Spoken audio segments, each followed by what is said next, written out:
네, 안녕하세요. 보수주의 책방입니다. 네, 오늘 벌써 주말입니다. 오늘도 전국 각지에서 대규모 시위들이 일어나고 있습니다. 지금 이재명과 주사파 중국 간첩들이 잡은 저 반국가 세력들이 나라를 망치고 있습니다.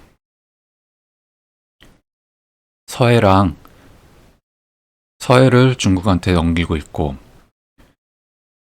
군사분계선 NLL을 우리 쪽으로 더 내려놓는 북한에게 아주 이로운 참담한 일을 지금 이재명 정부는 하고 있습니다. 간첩이 아니지 않을 수 없습니다.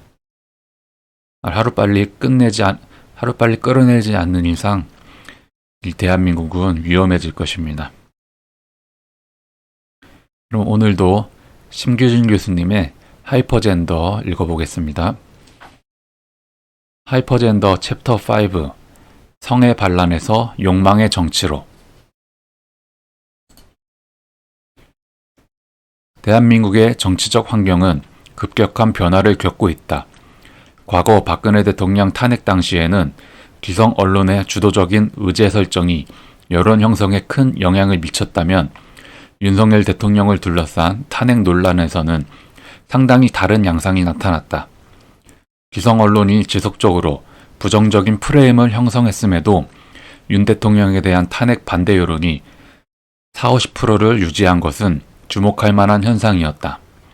이는 기존 정치 미디어 구조의 변화와 더불어 디지털 플랫폼과 오프라인 집회를 기반으로 한 새로운 정치적 세력이 형성되었기 때문이다. 특히 2030 세대는 기존 6070 보수층과는 다른 방식으로 정치적 정체성을 구축하고 있으며 이들의 참여 양상은 대한민국 정치의 패러다임을 변화시키는 주요 요인으로 작용해왔다. 기성정치와 미디어에 대한 불신.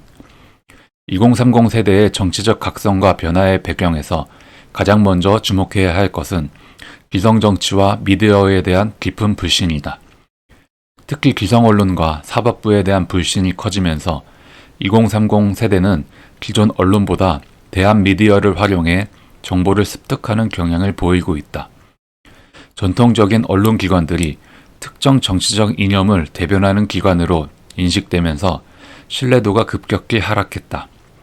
대표적인 사례로 MBC가 북한 열병식 보도는 긍정적으로 부각한 반면 윤석열 정권의 대한민국 국군의 날 행사 보도는 극우 프레임을 강조하면서 차별적으로 다룬 방식이 2030 네티즌들 사이에서 문제로 지적되었고, 이 내용이 디지털 콘텐츠로 확산되면서 언론의 편향성에 대한 비판이 거세졌다.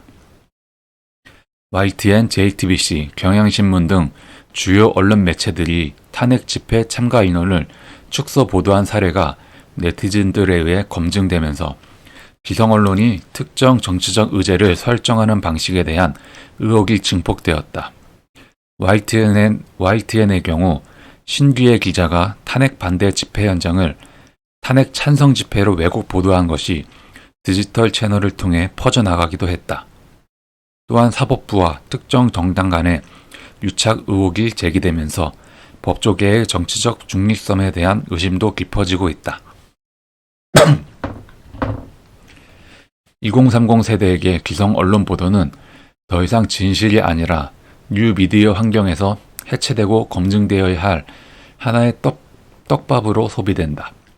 과거에는 공중파 뉴스의 프레이밍이 곧 여론으로 직결되었다면 지금은 온라인 커뮤니티와 유튜브, SNS에서 2차, 3차 검증을 거치며 언론 보도대 집단 지성이라는 새로운 구도가 형성되고 있다. 네, 언론 문제 정말 심각하죠. MBC, JTBC, YTN, KBS, SBS, 연합뉴스, 정상적인 언론이 없습니다. 다 민주당 산하 언론으로 전락했고 중국 공산당의 산하 언론으로 전락한 지 오래됐습니다. 언론이 가장 갈라치기를 많이 하고 나라가 좌경화되는데 가장 큰 영향을 미쳤습니다. 정말 그런 언론에 단죄를 할 수 있는 날이 빨리 오기를 바라겠습니다.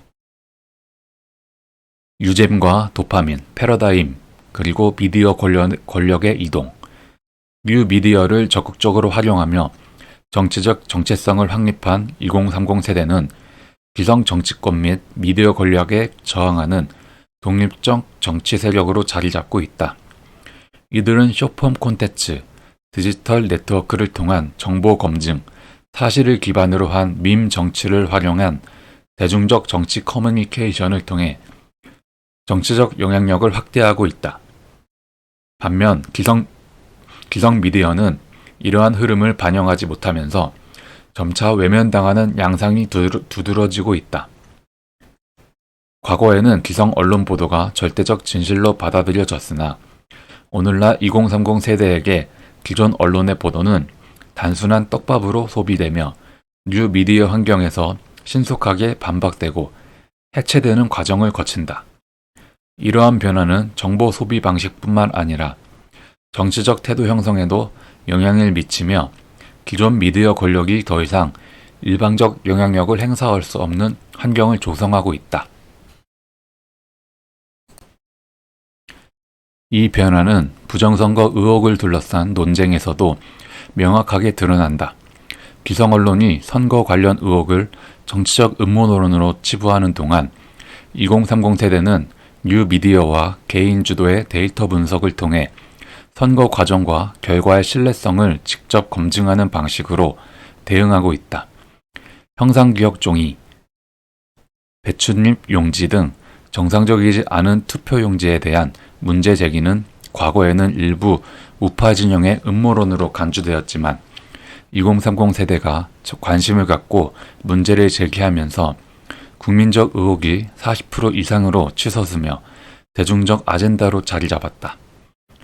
온라인 커뮤니티를 중심으로 자료의 신빙성을 검토하고 선거 데이터를 분석 공유하는 흐름이 확산되면서 기존 정치적 프레임에서 벗어나 독립적인 판단을 내리는 경향이 강화되고 있는 것이다. 기성 언론에 대한 불신은 곽종근 육군 특수전 사령관과 홍장원 국가정보원 제1차장의 오락가락하는 발언, 문영배 헌법재판소장 대행의 동문회 음란물 공유 논란 처리 방식 등 구체적인 사례를 통해 더욱 심화되었다. 특히 문 대행이 선거관리위원회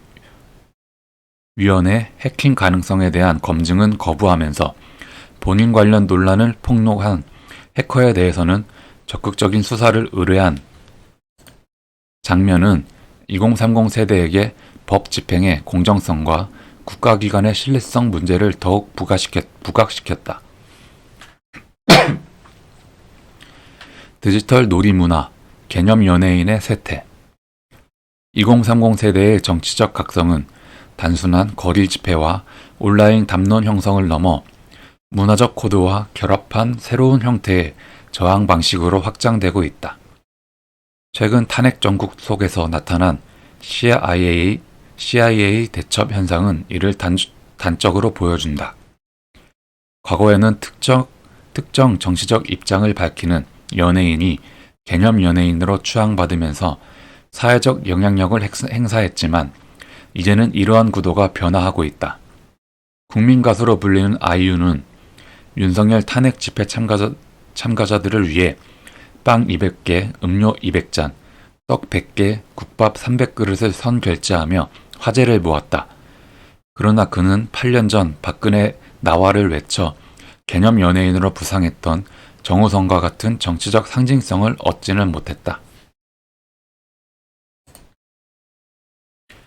미국인 우파 유튜버 천조국 발행이는 유명 가수를 CIA에 신고했다는 제목의 영상을 올려 윤석열 탄핵 집회를 지지하는 연예인들을 풍자했다. 영상 속에서 그는 가수 이승환, 소녀시대 유리, 뉴진스, 봉준호 감독 등을 반미 행위자로 규정하고 이들의 이름을 CIA 신고 리스트에 올리는 퍼포먼스를 진행했다. 이는 실제 정치적 행동이라기보다는 2030 세대가 익숙한 디지털 놀이 문화의 일부로 작동하면서 정치적 풍자와 온라인 밈 문화가 결합한 사례라 할 수 있다. 특히 가수 이승환이 나는 반미가 아니다라고 해명하며 네티즌들과 기싸움을 벌인 행동은 오히려 조롱의 대상이 되었고 2030 세대의 냉소적 정치 문화를 상징하는 장면으로 회자되었다. CIA 대첩으로 명명된 이 사건은 청년 세대가 정치적 효능감을 느끼는 또 하나의 방식이자 놀이와 정치가 결합한 새로운 문화 형상으로 자리 잡고 있다. 2030 세대는 기성 정치와 미디어에 대한 불신 속에서 뉴 미디어를 기반으로 독자적인 정치적 정체성을 확립하고 있으며 이는 단순한 견해의 변해가 아닌 기존 권력에 대한 저항과 독립적인 정보 검증의 확산으로 이어지고 있다. 뉴 미디어에서 생성되는 콘텐츠는 정보적 정보 질서에 도전하며 이 세대의 정치적 참여 방식과 정보 소비 구조를 변화시키는 핵심 동력이 되고 있다.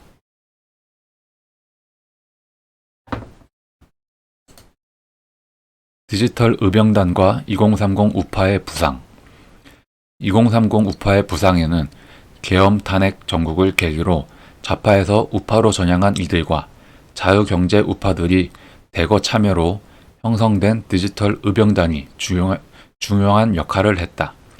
특히 평소 정치와 거리를 두던 재테크, 주식, 부동산, 종교, 이슈 채널 운영자, 변호사 등이 다양한 분야의 인플루언서들이 탄핵 반대 진영을 형성하며 뉴 미디어 정치의 중심 세력으로 자리 잡고 있다는 점이 주목할 만하다.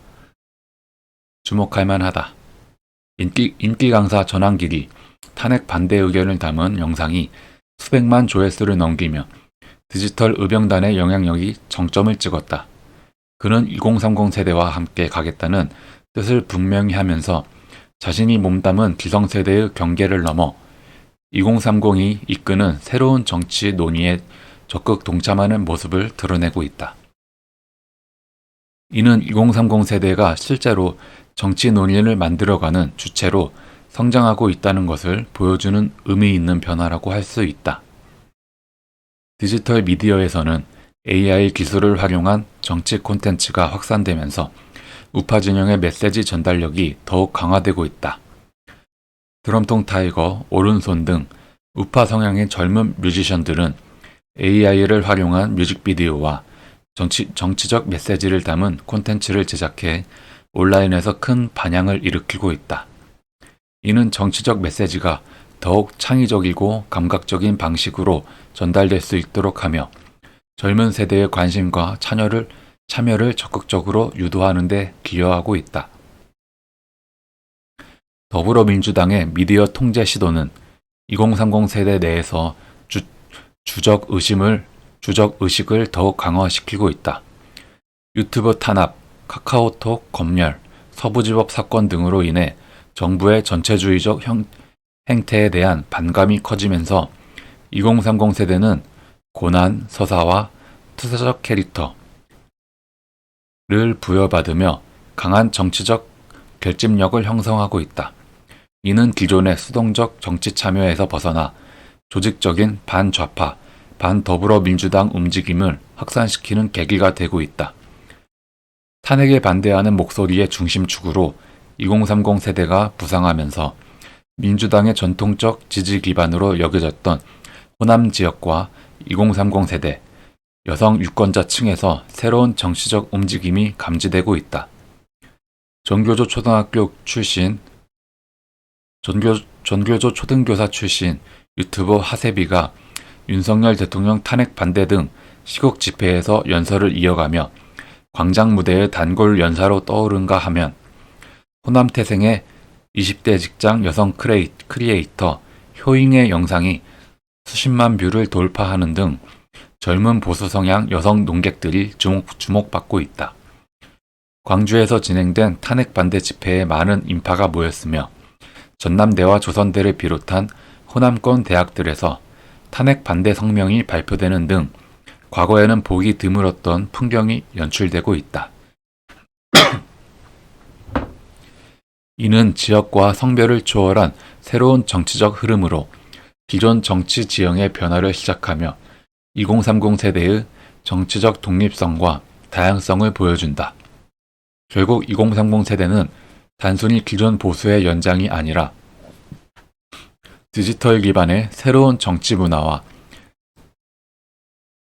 내러티브를 형성하며 대한민국 정치 지형을 재편하는 핵심 주체로 부상하고 있다. 기성 586 기득권과의 충돌, 기성 언론의 신뢰 하락 등은 2030 세대의 보수 정치 참여를 가속화하는 주요 배경이 되고 있으며, 이는 기존 정치 권력 구조의 재편과 새로운 정치 패러다임의 가능성을 예고하고 있다. 2030 새로운 정치 질서를 형성하는 세대. 2030 세대는 기존의 정파적 개념으로 정의하기 어려운 독자적인 정치 성향을 보인다. 자기주도 학습과 신뢰를 중시하며 복잡한 논리나 현학적 레토릭보다는 즉각적으로 이해할 수 있는 정보와 메시지를 선호한다. 이들은 젠더 갈등, PC주의, PC 나치, 무지성 팬덤 문화, 너 뭐 돼? 등 모순된 개념이 충돌하면서도 공존하는 세대다. 특정 정치 세력에 일방적으로 귀속되지 않고 상황에 따라 독립적이고 유동적으로 판단하는 태도를 유지한다. 기존 보수 진보 프레임에 얽매이지 않고 실용적이고 직접적인 정치적 결정을 내리는 것이 특징이며, 전통적인 정치 세력의 집단적 행태보다 개인적 이익과 실질적 변화를 우선시한다. 2030 세대는 결과적 평등보다 공정한 기회 창출을 중시하며 정당한 경쟁을 통한 성취를 추구한다.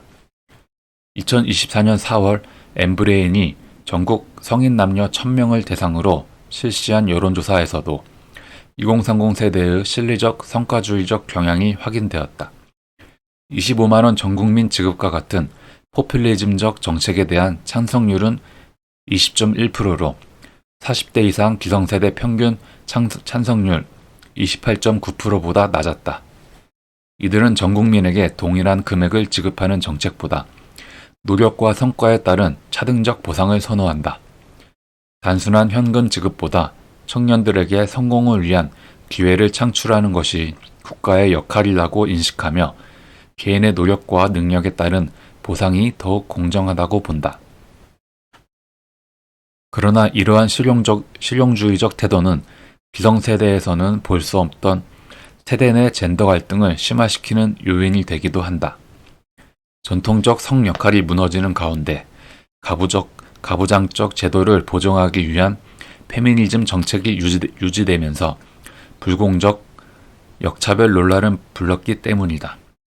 이 현실과 법제도의 괴리가 성별에 따른 상이한 이익을 가져오면서 2030 세대 내부에서도 첨예한 정치적 대립이 벌어지고 있다.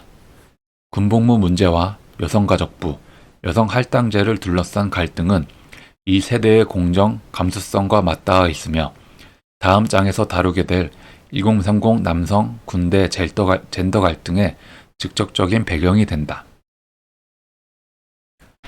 이념을 넘어 신뢰를 향해. 2030 세대는 단일한 가치와 지향성을 공유하는 집단으로 정의하기 어렵다. 디지털 커뮤니티를 통해 특정 서브컬처에 몰두하면서도 개인적 이득에 따라 정치적 입장을 조정하는 유동성을 보인다. 기회의 평등과 노력, 실력에 따른 보상을 중시하며 단순한 성평등보다 성과 기반의 차등적 보상을 더 중요하게 여긴다. 기존의 세대 정치나 이념적 정열과는 달리 2030 세대는 자신이 속한 디지털 커뮤니티와 개인적 이해관계에 따라 정치적 태도를 형성하는 경향이 강하다. 국가 안보, PC주의 같은 거대 담론보다는 개인적 이득을 우선하며 필요에 따라 정치적 태도를 조정하는 실용적 사고방식을 보인다. 성과주의를 강조하면서도 군 가산점, 여성 직명제 등 특정 정책에 대한 태도는 개인적 이익에 따라 유동적으로 변한다. 2030 세대는 이념보다 실리, 국가보다 개인, 기존 관습보다 서브컬처를 기반으로 이해관계를 조정하며 자신에게 최적화된 선택을 하는 세대다. 앞서 살펴본 것처럼 2030 세대의 정치적 각성은 단순한 한 세대의 성향 변화가 아니라 한국 정치 전체의 힘의 구조를 바꾸는 사건이다. 디지털 의병단과 팬덤 우파, 그리고 군대와 젠더, 코리아 퍼스트 감수성은 모두 여기에서 출발한다.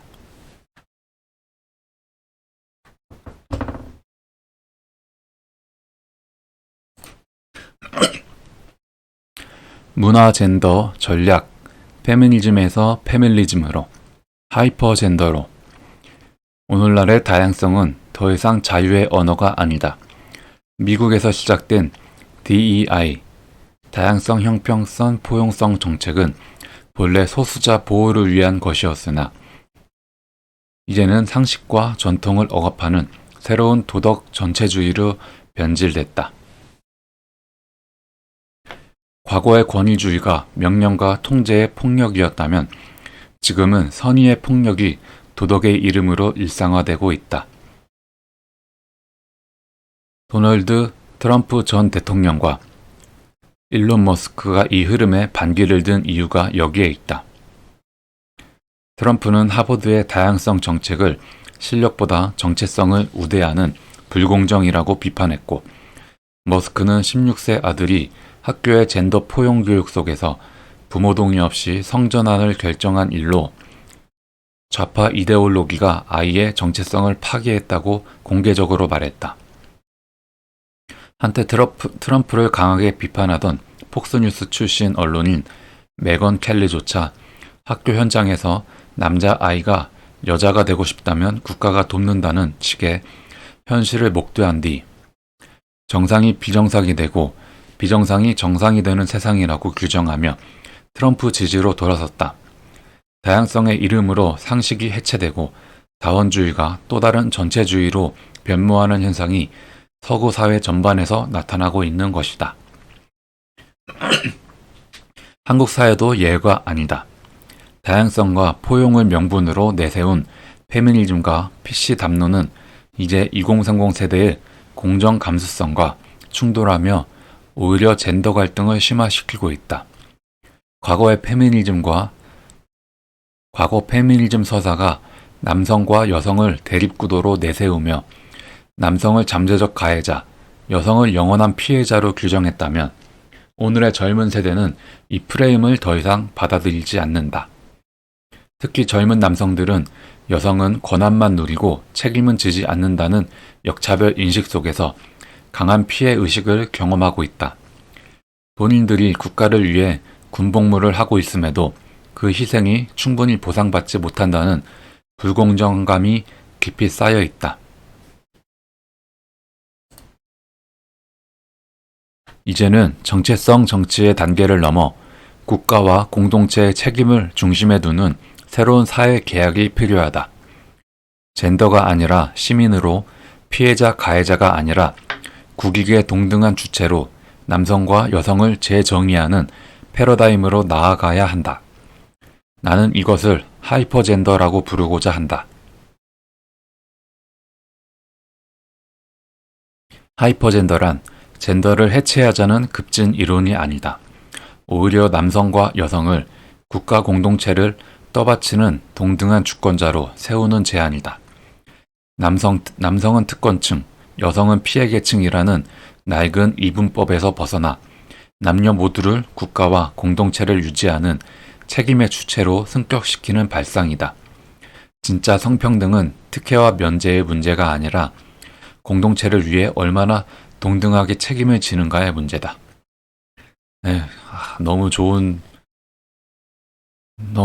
하이퍼젠더 너무 좋은 정의입니다. 심규진 교수님의 하이퍼젠더의 정의가 남성의 여성을 이분법적으로 보지 않고 사회를 지탱하는, 우리가 살고 있는 사회를 지탱하는 공동체, 그런 책임을 지는 각자 그런 사람이라는 거죠. 정말 좋은 담론이지 않나 싶습니다. 네.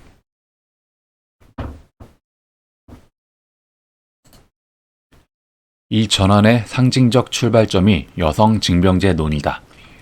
여성 징병제는 단지 병력 자원을 확보하기 위한 기술적 차병이 아니라 공정과 책임 윤리를 제도적으로 구현하는 실천이다.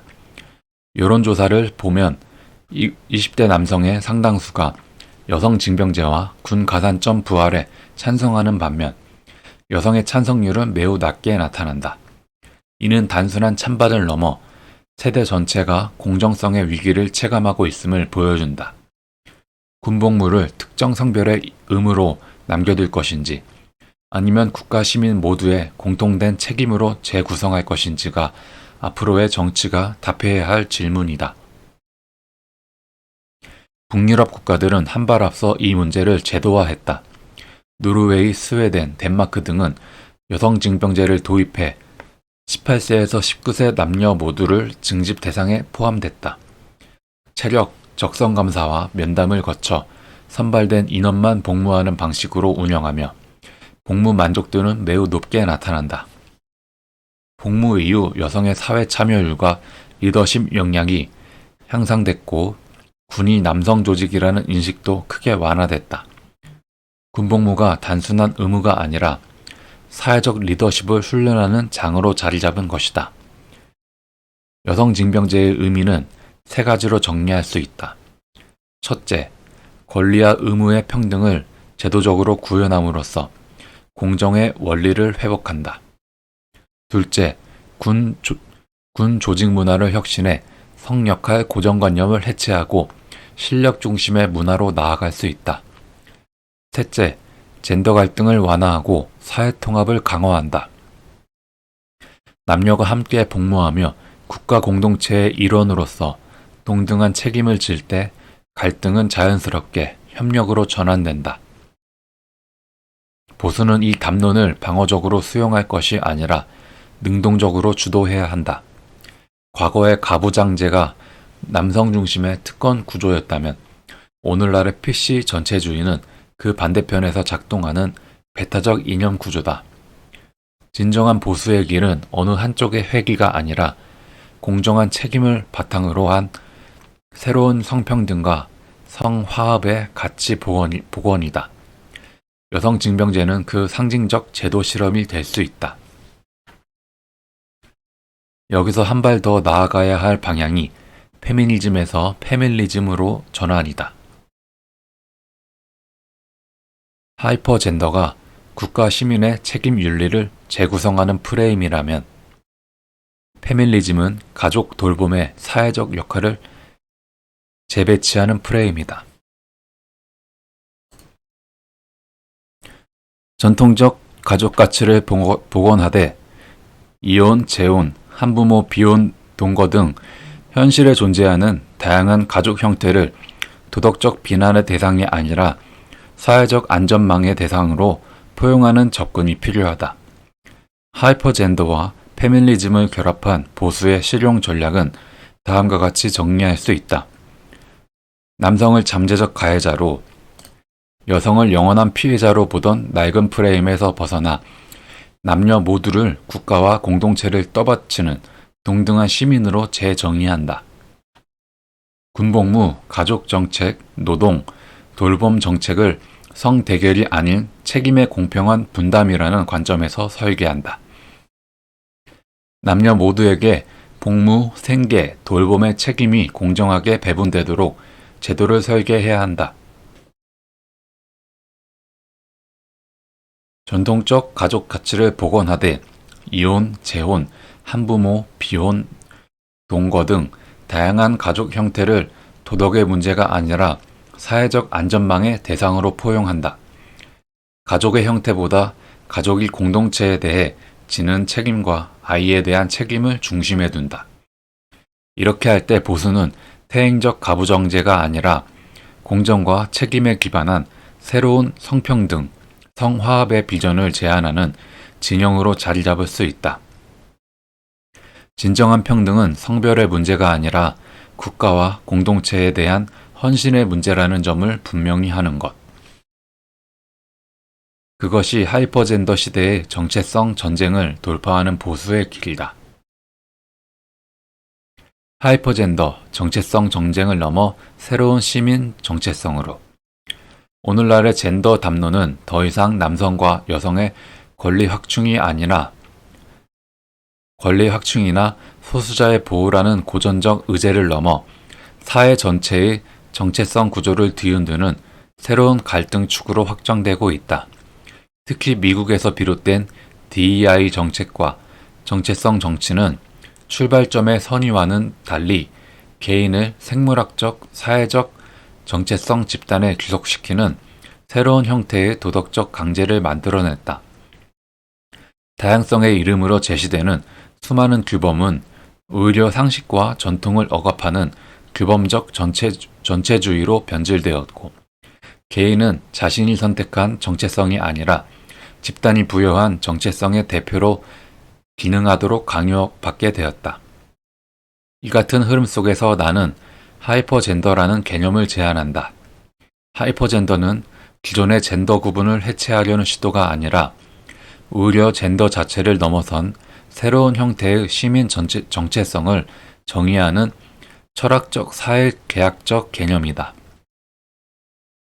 이는 남성과 여성이라는 생물학적 구분이나 남성성, 여성성을 둘러싼 고전적 고정관념을 벗어나 개인 내부에 존재하는 두 성질의 조화를 통해 공동체의 책임을 지는 시민으로서는 새로운 패러다임이다. 특히 Z세대와 알파세대의 문화 코드를 보면 이 변화는 더욱 분명해진다. 애견남, 애견녀, 테토남, 테토녀, 새로운 성 방정식. 요즘 청년들은 서로를 애견남, 애견녀, 테토남, 테토녀 같은 방식으로 부르며 남성, 여성이라는 이분법 대신 에스트로겐, 테스토스테론 성향의 비율로 자신과 타인의 성향을 이해한다. 이는 기존 사회가 제공한 남자다움, 여자다움의 틀을 거부하고 각 개인 안에 이미 존재하는 다층적, 혼종적 젠더 성향을 능동적으로 조합해 새로운 정체성을 구성하는 방식이다.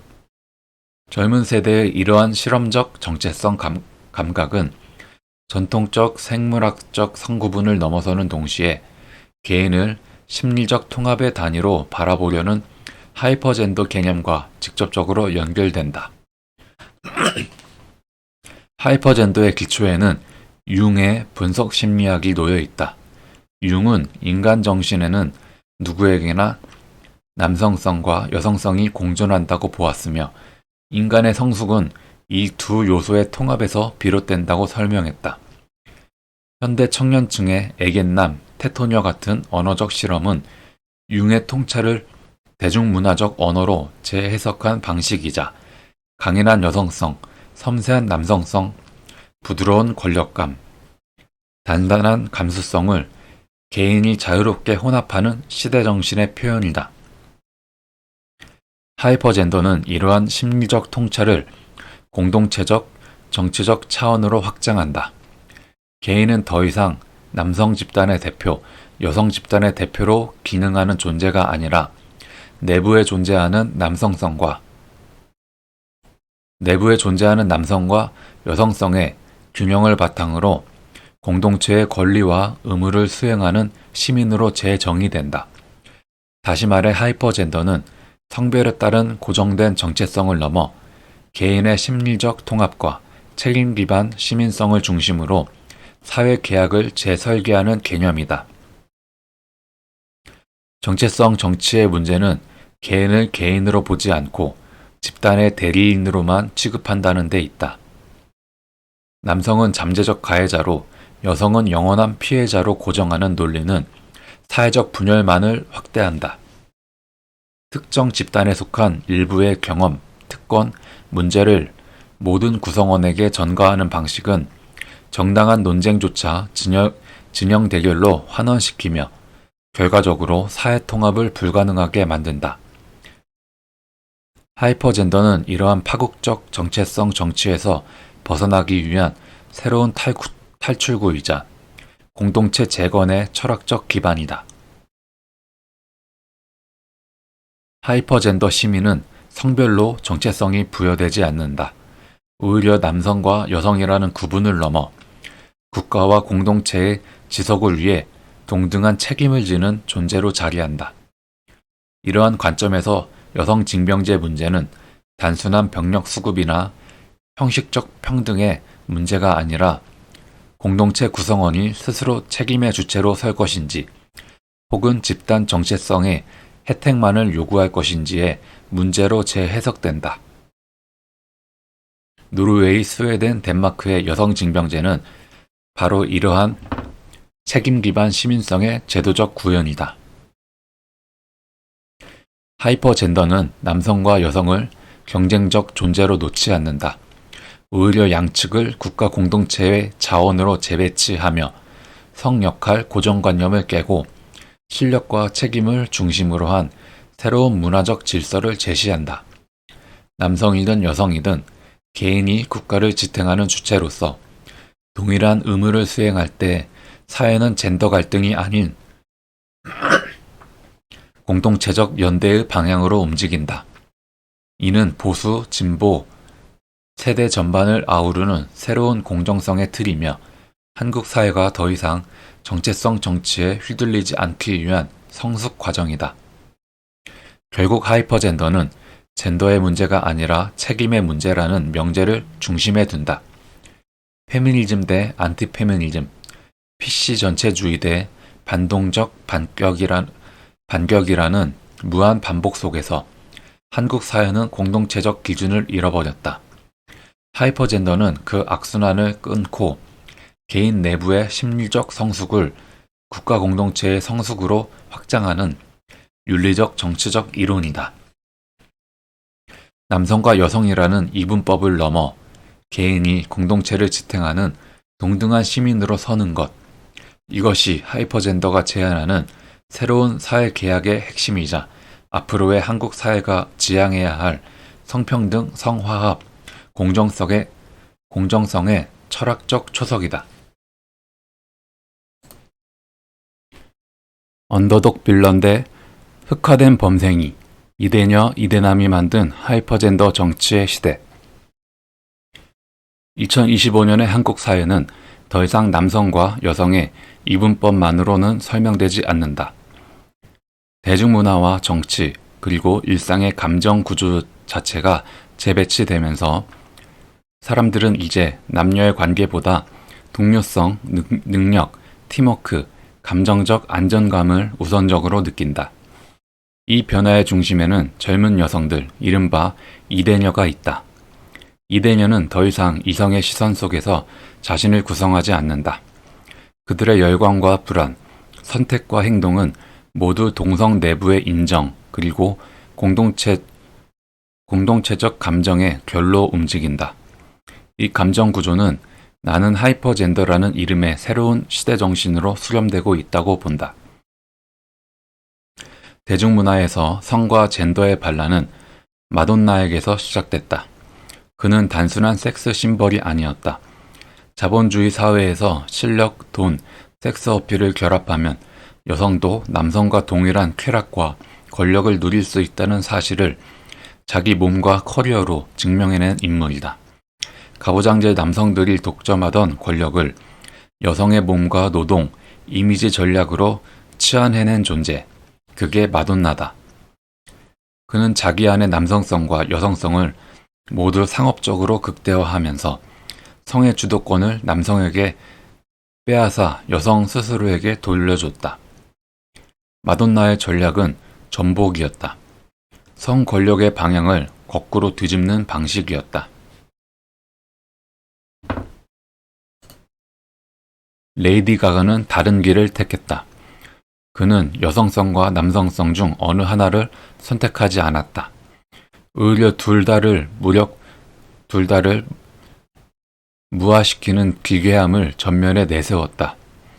드레스인지 조형물인지 모를 의상, 남성, 여성의 경계를 일부러 뒤틀어 놓는 퍼포먼스, 어느 젠더의 시선에도 완전히 포획되지 않는 이미지.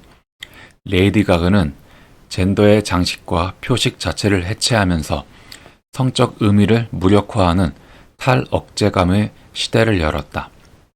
매력적인 여성, 매력적인 남성이 되는 게 중요한 게 아니라 아무 규범에도 얽매이지 않는 몸, 아무것도 아니면서 무엇이든 될 수 있는 존재 자체가 메시지가 되는 세계다.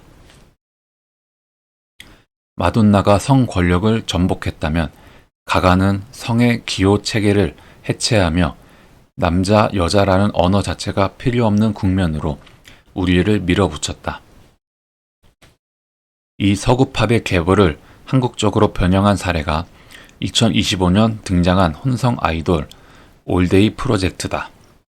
한국 대중문화 산업에서 혼성 그룹은 안 된다는 말은 오랫동안 불문율에 가까웠다. 남녀가 함께 활동하면 원치 않는 로맨스, 추측이 붙고 팬덤이 갈라지고 성적 긴장과 소비 코드가 충돌한다는 이유였다.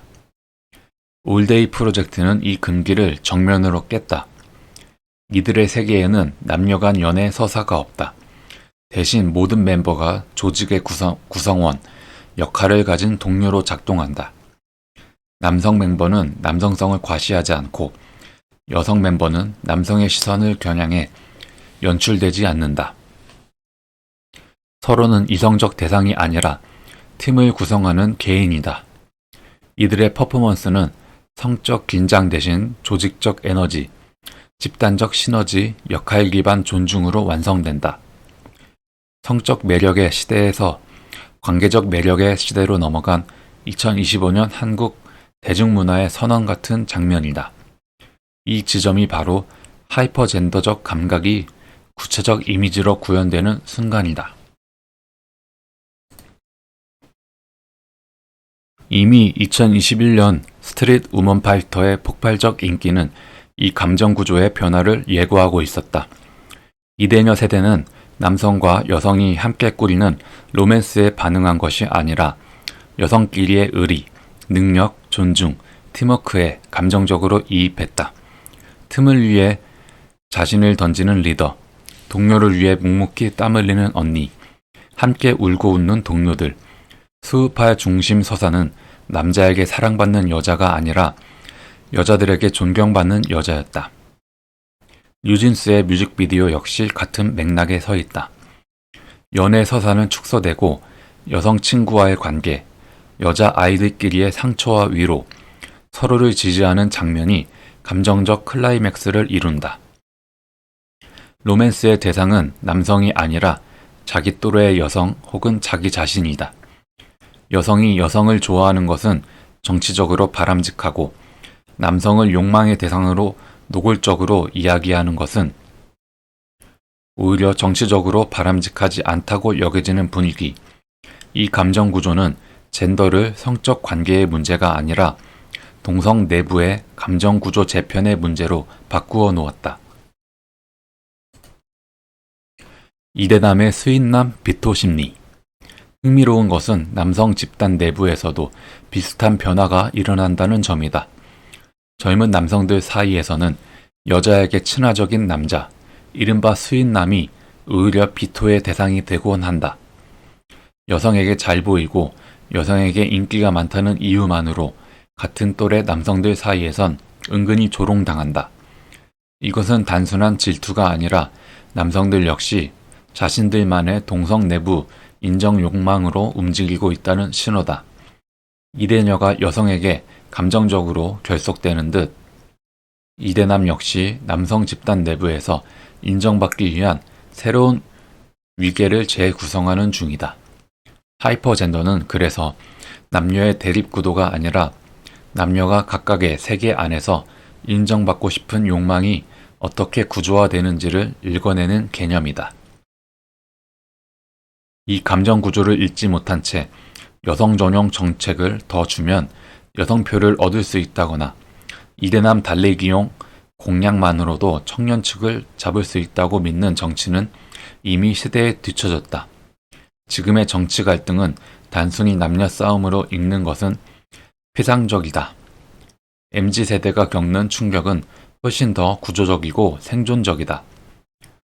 저성장, 무한 경쟁 시대의 불안, 빠르게 닫혀가는 계층 이동의 사다리, 학력 스펙 경쟁을 통과해도 제대로 보상받지 못한다는 절망감.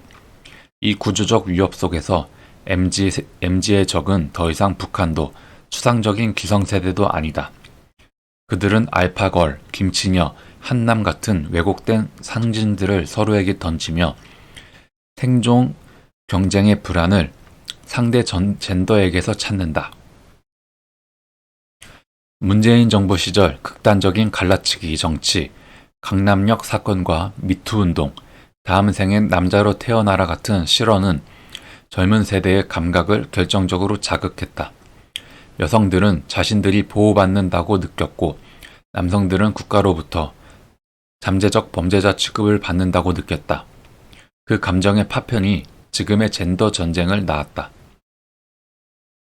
그 사이 한때 좌파 정권의 우호적이었던 2030 남성들은 이준석의 펜코 정치를 계기로 국민의힘에 지지를 보냈지만 이준석 퇴출과 여가부 폐지 지연 등으로 그 연대의 끈은 금세 약화됐다. 반대로 박원순 성범죄와 죽음을 계기로 민주당에서 이탈했던 일부 여성층은 이준석 정치의 주류화에 반발하며 다시 민주당으로 되돌아왔다. 지금 20대의 정치 지형을 보면 남성은 대체로 보수, 여성은 대체로 민주당 쪽으로 기울어 있지만 어느 쪽도 확실한 지지를 주지 않는 불안정하고 파편화된 지형이 펼쳐져 있다.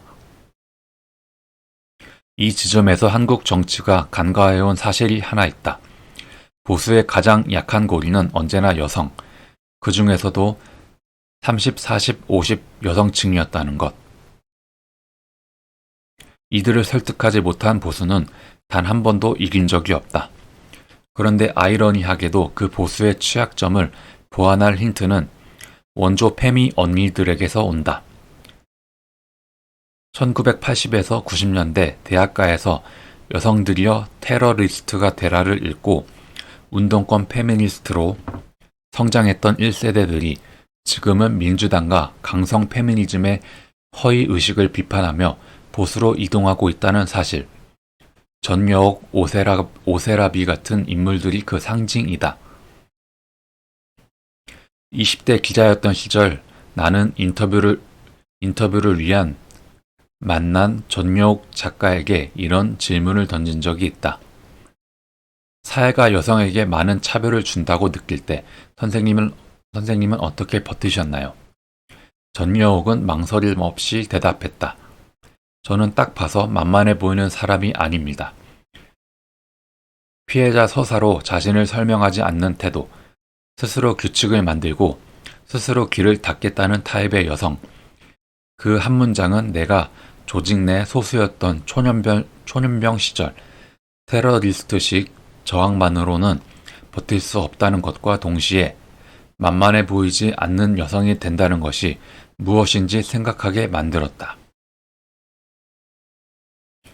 걸크러쉬의 남성 타도주의 아닌 능력에 기반한 새로운 여성상.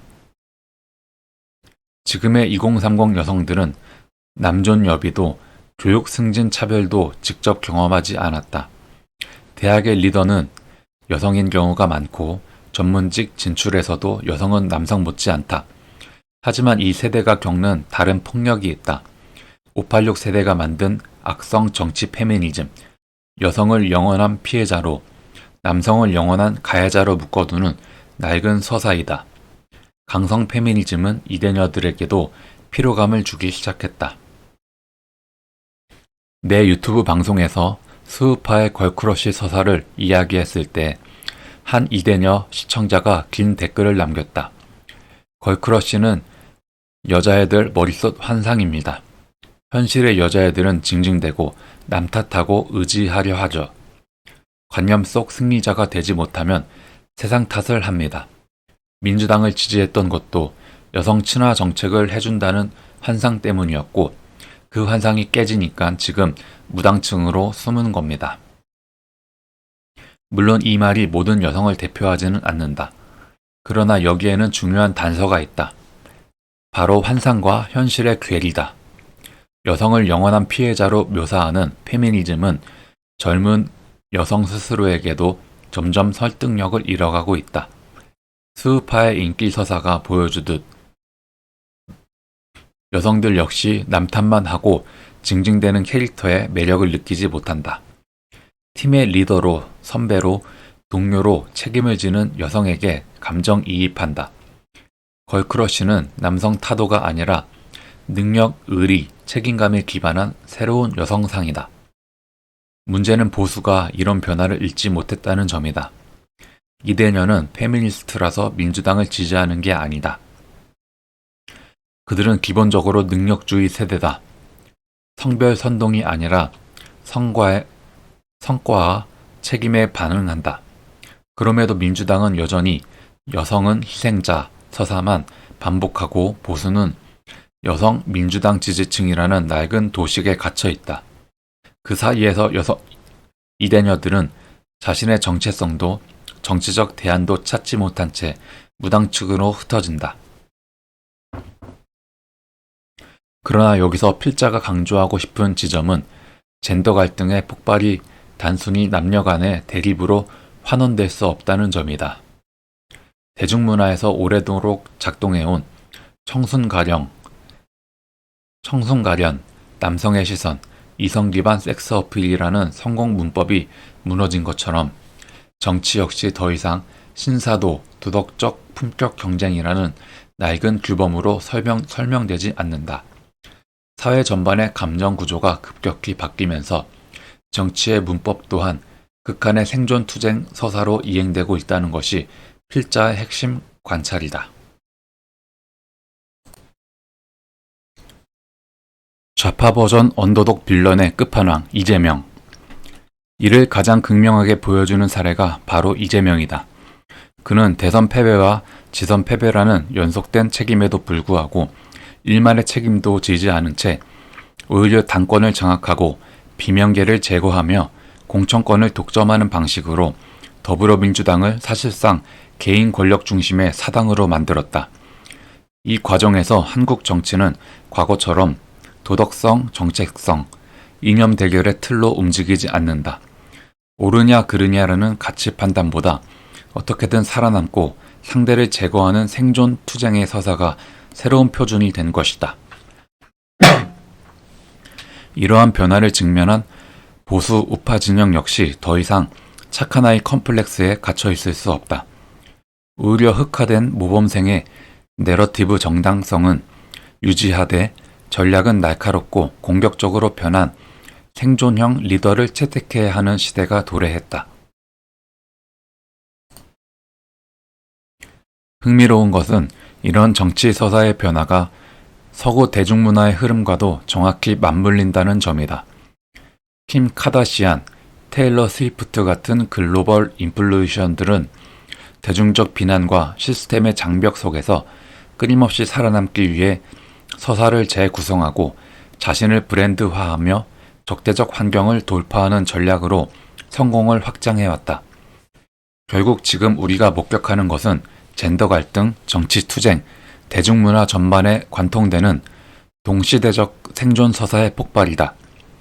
본 글은 이러한 변화들을 서로 병치함으로써 왜 극한의 생존 트루기 서사가 대중을 사로잡는 시대정신이 되었는지 분석하고자 한다. 2025년 한국 정치의 전장은 더 이상 세대가 아니라 젠더다. 그런데 그 젠더 갈등의 가장 극단적인 버전이 바로 이재명의 집권 과정이다. 그는 한국 정치에서 가장 처절한 방식으로 성공한 인물이다. 2022년 대선 패배 이후 재빨리 당권을 장악해 당을 사당화하고 비명계 숙청과 공천 학살을 통해 의회 권력을 쥐고 예산 줄세우기와 법무, 검찰, 인사 재배치를 통해 행정부와 사법부까지 압박했다. 대장동, 백현동, 쌍방울, 성남FC 등 각종 비리 의혹의 한가운데 서 있으면서도 그는 일관되게 나는 정치적 희생자라는 메시지로 버텼다. 단식 퍼포먼스, 검찰과 언론을 향한 언어적 폭주, 검찰 독재, 브레인. 모든 사안을 자신에게 대한 정치 보복으로 환원하는 전략. 이건 전형적인 언더독 빌런의 교본이다. 언더독 빌런의 핵심은 간단하다. 나는 피해자다. 그러므로 나의 과격함은 정당하다. 이 전략은 단기간의 결집 효과는 강하지만 사회 전체를 피로하게 만들고 정치적 신뢰를 파괴한다. 그럼에도 그는 이 방식으로 집권했다. 그 처절한 만큼은 인정해야 한다. 그러나 우리는 질문해야 한다. 이 방식이 과연 민주주의와 공동체를 살리는 정치인가 아니면 정치를 감정 전쟁으로만 만들고 마는가?